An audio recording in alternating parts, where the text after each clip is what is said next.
Este é um estudo do capítulo 2 do Bhagavad Gita. Se você se interessa em assumir uma posição de filosofia que resulta realmente num grande resultado em sua vida, acompanhe este trabalho. Este humilde trabalho é apenas uma concessão para que eu possa me ocupar num trabalho espiritual e que com certeza faz bem para mim e pode fazer bem para você que está ouvindo. O resumo do capítulo 2, ele constitui justamente, ou seja, a explicação do capítulo 2 constitui um êxito material, um êxito espiritual e um êxito corporal. Tudo que você precisa praticamente saber numa vida espiritual, nessa vida quanto encarnado, está no capítulo 2 do Bhagavad Gita, um dos capítulos mais importantes. Anos atrás, eu fiz um pequeno curso do capítulo 2. Hoje, vou ler, e bater um papo com vocês. Então vamos começar com o verso 1. Serão vários vídeos aí onde eu vou estar colocando quem quiser se interessar aí pelo capítulo 2, para que a gente possa aprender um pouco mais sobre os livros antigos, E vocês vão ver que não há nada de novo e que na verdade tudo é cópia da cópia e às vezes é um pálido reflexo da potência espiritual de quem copilou pela primeira vez. Sanjaya disse. Só para situar vocês, Sanjaya é quem, numa visão remota à distância, conseguiu ver a batalha que acontece no Bhagavad Gita, e ele fala ao rei cego, que não tem condições de saber o que está acontecendo, mas Sanjaya tinha esse poder de ver as coisas à distância. Então Sanjaya vai e descreve tudo o que está acontecendo na batalha, inclusive a conversa de Krishna com Arjuna, que é a qual se trata do Bhagavad Gita, Sanjaya disse: vendo Arjuna cheio de compaixão, sua mente deprimida, seus olhos rasos d'água, Matswama Krishna disse as seguintes palavras. E agora eu vou dar o significado aqui, passado pelo mestre Prabhupada, anos atrás, que já é falecido. E ele escreveu o significado secreto do Bhagavad Gita, para que você possa, verso a verso, entender o que fala exatamente. Compaixão, significado. Compaixão, lamentação e lágrimas materiais são sinais de que se ignora o que é o verdadeiro eu. Compaixão pela alma eterna é a autorrealização. A palavra Matsudana é significativa neste verso. O Senhor Krishna matou o demônio Madhu, e agora Arjuna queria que Krishna destruísse o demônio do desentendimento que o derrubara no cumprimento de seu dever. Aqui só uma pausa, Nós podemos situar que cada coisa que nos impede de atingir os nossos objetivos podem ser considerados demônios internos. Então, toda vez que a gente tem alguma coisa que fala negativamente sobre os nossos propósitos, sobre as nossas vontades, pode ser interpretado como um demônio interno. Continuando. Ninguém sabe onde se deve aplicar a compaixão. Compaixão pela roupa de um homem que está se afogando é absurda. Um homem caído no oceano da ignorância não pode ser salvo pelo simples fato de alguém recuperar sua roupa externa. O corpo material grosseiro, aquele que não sabe disso e lamenta-se pela roupa externa, é chamado de Sudra, ou aquele que lamenta desnecessariamente. Aqui ele quer falar sobre o nosso corpo, Então, se um homem está se afogando, você vai e tira as roupas dele para fora da água, você não salva o homem. Da mesma forma, quando o corpo morre, o corpo material grosseiro, ele fala aqui, a pessoa pode não sobreviver também. Ele está falando do espírito, justamente da parte mais importante da nossa vida. E aí ele cita, aquele que não sabe disso, lamenta-se pela roupa externa, chamado de Sudra. Sudra é considerado um dos termos mais baixos, como seriam as pessoas mais ignorantes, vamos dizer assim. Ou aquele que lamenta desnecessariamente. Quantas pessoas a gente conhece, que só reclama, Tais pessoas devem ser distanciadas da nossa vida. Isso com certeza atrapalha nossa evolução espiritual. Continuando. Arjuna era um kshatriya. Kshatriya simboliza, gente, guerreiro, tá? Arjuna era um kshatriya e não esperava dele tal conduta. O Senhor Krishna, entretanto, pôde dissipar a lamentação do homem ignorante e foi com este propósito que ele cantou o Bhagavad Gita. Este capítulo nos instrui sobre autorrealização e, através de um estudo analítico do corpo material, da alma espiritual, conforme explicado pela autoridade suprema, o Senhor Sri Krishna, esta realização é possível para aquele que age sem apego aos resultados fruitivos e está situado na concepção fixa do verdadeiro eu. Aqui é um pouco mais complexo, porque quando ele diz aqui, apego aos resultados fruitivos, inclui inclusive aquilo que a gente chama de salário, de trabalhar e recuperar o nosso salário. É tido que também as mentes pequenas pensam nesse soldo, quando trabalham por um determinado salário. Mas há pessoas que trabalham por coisas diferentes, e geralmente são essas pessoas que realizam grandes atos. Um grande empresário sabe que ele ganha uma fortuna, enquanto gerencia suas empresas. Mas basicamente o entusiasmo dele não está na conta bancária, isso já não surpreende mais. E sim nas realizações, na capacidade de realizar, de fazer acontecer o processo mental que está na mente. E todo homem pode sentir essa sensação de realização. Não é a conta bancária que traz isso para você. E aliás, se você desapegar, soltar a ideia da conta bancária, do salário, justamente é a hora que floresce muito mais as suas ideias, o dinheiro realiza muito mais do que antes. É engraçado isso. E isso já é um estudo que eu tenho notado e entrevistado várias pessoas, e eu tenho reparado isso. Quanto mais desapegado você está ao dinheiro, mais parece que ele se liga a você.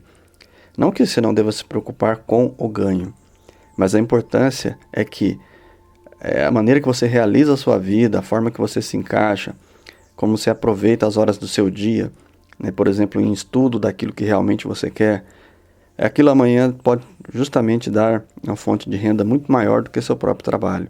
Às vezes a pessoa chega em casa e estuda botânica, e depois ela resolve num fundo de quintal abrir uma pequena loja de vasos de plantas, e aí ela começa a expandir, e as pessoas começam a comprar o seu produto, e quando vê, aquilo já tomou conta de todas as horas do dia.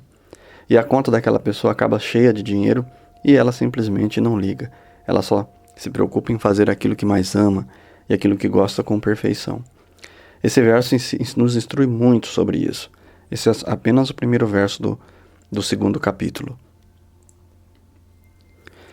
Mas agora vamos falar sobre o segundo verso. Vou falar de 2 versos a cada vídeo, só para você se situar e desenvolver esse entendimento de elevação de consciência, abertura de consciência, Vamos lá, o verso 2. A Suprema Personalidade de Deus disse: Meu querido Arjuna, como foi que tais impurezas desenvolveram-se em você? Elas não condizem com um homem que conhece o valor da vida. Elas não conduzem os planetas superiores, mas a infâmia. Eu vou ler aqui o significado do mestre e depois a gente vai batendo um papo, Mas aqui já arrebenta, gente? Significado. Krishna, a Suprema Personalidade de Deus, são idênticos. Ele quer dizer aqui que o nome de Deus no hinduísmo é Krishna. É como Jeová, como Alá, em outras culturas, Por isso, em todo o Gita, Krishna é chamado de Bhagavan. Bhagavan é a última palavra no que se refere à verdade absoluta. A verdade absoluta é percebida em 3 fases de entendimento, a saber, Brahman, ou o espírito onipenetrante, impessoal, Paramatma, ou aspecto supremo localizado dentro do coração de todas as entidades vivas, e Bhagavan, ou a Suprema Personalidade de Deus, o Senhor Krishna. No Srimad Bhagavatam, é uma outra literatura essa concepção acerca da verdade absoluta recebe a seguinte explicação, que ele coloca um pedaço em sânscrito, né? Que é dito assim: a verdade absoluta é percebida em 3 fases do entendimento pelo conhecedor da verdade absoluta. E todas elas são idênticas. Estas fases da verdade absoluta são expressas como Brahman, Paramatma e Bhagavan. Esses 3 aspectos divinos podem ser explicados pelo exemplo do Sol, que também tem 3 aspectos diferentes, a saber, o brilho do Sol, a superfície do Sol e o próprio planeta Sol. Quem estuda apenas o brilho do Sol é um principiante. Quem entende a superfície do Sol está mais adiantado, e aquele que pode entrar no planeta Sol é o mais elevado. Os estudantes comuns, que se satisfazem com a simples compreensão do brilho do Sol, sua penetração universal, a refulgência deslumbrante da sua natureza impessoal, podem ser comparados àqueles que podem entender apenas o aspecto do Brahman, da verdade absoluta. O estudante que obteve maior avanço pode conhecer o disco solar, e isso comparativamente equivale ao conhecimento do aspecto Paramatma da verdade absoluta. E o estudante que pode entrar no coração do planeta Sol é comparado àquele que entende as características pessoais da Suprema Personalidade de Deus, a verdade absoluta. Portanto, os Bhaktas, ou os transcendentes, que compreendem o aspecto Bhagavan da verdade absoluta, são os transcendentalistas mais elevados. Embora todos os estudantes que se dedicam ao estudo da verdade absoluta estejam ocupados pela mesma matéria. O brilho do Sol, o disco do Sol e os assuntos internos do planeta Sol não podem ser separados um do outro. E, no entanto, os estudantes das 3 diferentes fases não estão na mesma categoria. A palavra sânscrita Bhagavan é explicada pela grande autoridade Pacharamuni, o pai de Vasudeva, a personalidade suprema que possui toda a riqueza, toda a força, toda a fama, toda a beleza, todo o conhecimento, toda a renúncia. Chama-se Bhagavan. Há muitas pessoas que são muito ricas e poderosas, muito belas, muito famosas, muito eruditas e muito desapegadas. Mas ninguém pode alegar que possui toda a riqueza, toda a força, inteiramente. Só Krishna pode afirmar isso porque ele é a suprema personalidade de Deus. Nenhuma entidade viva, incluindo Brahman, o Senhor Shiva, o Senhor Narayana, que pode possuir opulências tão completas como Krishna. Portanto, o próprio Senhor Brahman conclui no Brahman Samhita que o Senhor Krishna é a suprema personalidade de Deus. Ninguém é igual ou superior a ele. E ele é o superior primordial, ou Bhagavan, conhecido como Govinda. Ele é a causa suprema de todas as causas. Aqui, só para situar você, ele está falando das características pessoais internas, seria assim, vistas de Deus, né? Como essa refulgência externa que a gente tanto imagina ser, né? Então, há 3 classes de entendimento.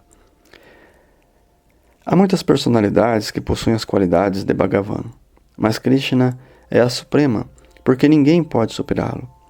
Ele é a pessoa suprema, seu corpo é eterno, cheio de conhecimento e bem-aventurança. Ele é o Senhor Govinda primordial, a causa de todas as causas.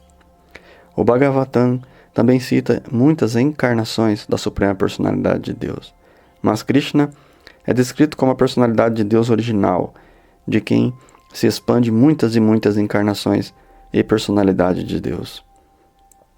Todas as listas de encarnações das divindades aqui apresentadas são expansões plenárias ou partes das extensões plenárias da divindade suprema. Mas Krishna é a própria suprema personalidade de Deus. Portanto, Krishna é a suprema personalidade de Deus original, a verdade absoluta, a fonte da superalma e do Brahman impessoal. Na presença da suprema personalidade de Deus, o fato de Arjuna lamentar seus parentes de certo é insensato. E por isso Krishna exprimiu sua surpresa com a palavra kutam. De onde? Jamais se esperariam tais impurezas numa pessoa pertencente à classe dos homens civilizados, conhecidos como arianos. A palavra ariano, Arias, aplica-se a pessoas que conhecem o valor da vida e têm uma civilização baseada na percepção espiritual. As pessoas que se deixam levar pela concepção de vida material não sabem que o objetivo da vida é entender a verdade absoluta. Vishnu ou Bhagavan, onde estão cativadas pelos aspectos externos do mundo material, e por isso não conhecem o que é libertação. Quem não sabe como libertar-se do cativeiro material é chamado não-ariano. Embora fosse um kshatriya, Arjuna estava fugindo de seus deveres prescritos, recusando-se a lutar. Neste ato de covardia é descrito como apropriado para não-arianos. Essa recusa ao dever não ajuda o progresso da vida espiritual, tampouco dá alguém a oportunidade de ficar famoso neste mundo. O Sr. Krishna não aprovou a aparente compaixão que Arjuna sentia por seus parentes. Aqui, gente, se você chegou até aqui, por favor, coloque a palavra Arjuna nos comentários para que eu saiba que você está acompanhando o meu estudo. Eu sempre dou mais valor a quem realmente vai a fundo nos estudos que eu faço. Bom, aqui nesse verso, ele coloca, primeiro, 3 coisas que você pode adquirir quando você se conecta com Deus e coloca suas coisas, seus atos materiais nas mãos de Deus. Aqui ele cita riqueza, força, fama, beleza, todo o conhecimento e toda a renúncia ao mesmo tempo. Então ele diz assim, que aqui ele fala de uma pessoa que está conectada com a vida espiritual, uma pessoa diferenciada, né, realmente liberta de certas sensações. Então, às vezes, nós temos dó de uma pessoa, né, que, vamos dizer assim, no momento a gente não para, às vezes, para ajudar uma pessoa, porque a gente está num processo de evolução, e às vezes até de ganhos materiais, que poderão ajudar muito mais. Às vezes um filho pede, pai, por favor, fique, e o pai sabe que tem que sair para trabalhar. Mas ali está a estrutura da alimentação, da segurança do filho, dos estudos do filho, né, quando ele sai para trabalhar. Então, embora o pai sinta-se aquela compaixão de não fazer o seu dever, vontade de ficar ali, vamos dizer assim, num carinho, adulando o seu filho, ele sabe que deve deixá-lo e seguir em frente, porque isso sim vai trazer o grande resultado. Então, isso na verdade é o ato de amor mais profundo.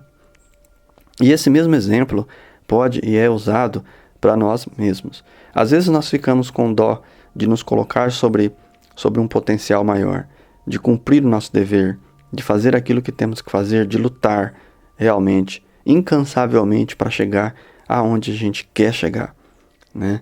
Então às vezes você não está nas condições que você gostaria e você precisava justamente dar um salto potente na sua vida de ação, de atividades, de maquetes pessoais, mas você procrastina, você não luta. Então essa pessoa, aqui falando, é uma pessoa não espiritualizada, né? Ainda está numa plataforma material onde a mente domina. E quando o espírito domina, ele sucumbe à mente, ele sucumbe o próprio corpo às atividades, né? Não recomendo que se faça isso para trabalhar para os outros, mas quando eu digo isso, falo para você trabalhar para você mesmo, inclusive para o seu crescimento pessoal, né? Seja qual for. Eu tenho meu trabalho e mesmo assim, às vezes eu penso em largar todo esse trabalho do YouTube. Parar com isso, né? Achar que isso aqui não leva ninguém a lugar nenhum, mas vem uma coisa dentro de mim e fala: a qual classe de homens você pertence? Aos homens comuns, que apenas querem trabalhar para gratificar os seus sentidos, que simbolicamente é ganhar o salário, se apegar nele, e aí comprar a carninha, a cervejinha, né? E só viver disso, né? E passa-se anos e anos e você não cresce, e daqui a pouco o fim da personalidade chega e a verdade da super-alma aparece, e aí mostra o quê? O que você fez de útil? Quem você ajudou nessa vida? O que você construiu? O que você plantou, né? Tanto no coração dos homens quanto na própria terra. Quantas árvores você deixou, né? Você pelo menos plantou a árvore que vai ter as lenhas para cremar o teu corpo? São perguntas que eu me faço. Não estou fazendo para você. E ao mesmo tempo ele coloca assim, né? Que essas pessoas que buscam Bhagavan, né? É a pessoa que serão muito ricas. Ele diz aqui, né? Muito ricas, muito poderosas, muito belas, muito famosas, muito eruditas e muito desapegadas. Então ele diz que a pessoa tem tudo e ao mesmo tempo está preparada para ir embora, né? Mas ali ele diz que mesmo essa pessoa não pode dizer que possui toda a riqueza e toda a força, inteiramente. Ele diz que só Deus pode afirmar isso. Então quando o homem aceita que Deus é o belo, que tem todas as qualidades que ele jamais irá superar, ele se coloca numa posição humilde de reverência. E essa reverência já desperta uma grande chama interna que faz com que você mude todo o conceito da sua vida, né? Então aqui ele cita justamente essa compaixão errada, errônea que o ser humano tem, né? Que às vezes se o pai hesita em ir para o trabalho e falar, vou ficar hoje com você, e fica ali, né? Aí ele chega amanhã no emprego, deixou faltar alguma coisa importante lá, ele é demitido, e aí começam as trevas na família. Quando o dinheiro falta, a coisa começa a desandar. Então o pai sabe, a responsabilidade dele é baseada justamente no amor que ele tem por sua família, nessa contribuição. E se um pai material, terreno, é capaz de fazer isso por um filho, imagine o Criador, imagine Deus. E tudo que nós estamos falando aqui é sobre Deus, sobre a potência que é Deus na sua vida. E é muito mais. E isso hoje foi mostrado para o ser humano, agora é um assunto bem sigiloso, com certeza que você que escreveu a palavra Arjuna está aqui. As pessoas hoje querem desvincular uma coisa da outra. Elas querem desvincular sua vida material da vida espiritual. Saiba, esse é o primeiro grande erro. Por desvincular uma coisa da outra, nós somos seres hoje fracassados. Seres que, vamos dizer assim, que atingem o poder, o sucesso, por pura sorte. Mas a pessoa que está em Deus sabe exatamente o que está fazendo. Ela sabe que uma hora ou outra ela vai achar o caminho, o aspecto, no Supremo Deus dentro dela. E uma vez que ela atinja isso, toda aquela parte que eu falei para vocês, né, que é riqueza, força, fama, beleza, conhecimento e renúncia, vão estar presentes na vida dessa pessoa. Quer conhecer uma pessoa já nesse aspecto que nós estamos falando? Ela vai ter todas essas coisas. Riqueza interior, força interior, fama porque não tem como, né? Você desenvolve fama porque as pessoas vão cativando pela potência que você tem.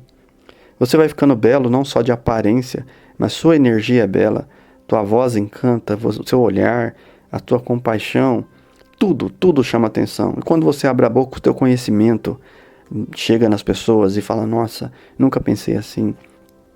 E ao mesmo tempo, você tem a renúncia para deixar tudo porque você sabe que nesse mundo tudo é transitório.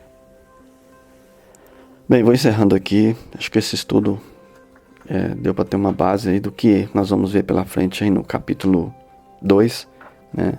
Mas eu vou me dedicar a fazer esse estudo com vocês do capítulo 2, porque eu acho assim, é um direito seu aprender coisas secretas, coisas, vamos dizer assim, confidenciais, que poucos vão falar isso para vocês. O segredo do sucesso, da riqueza, da beleza está nessa ligação real que a gente pode ter com Deus. Porque Paramatma simboliza que Ele está dentro de nós. É o aspecto supremo personalizado, né, dentro do coração de todas as entidades vivas, né? Então você aprendeu novas palavras aqui hoje, há palavras-chave aqui que vão desencadear algumas coisas internas dentro de vocês. Serenidade profunda em seu coração, eu me torno você.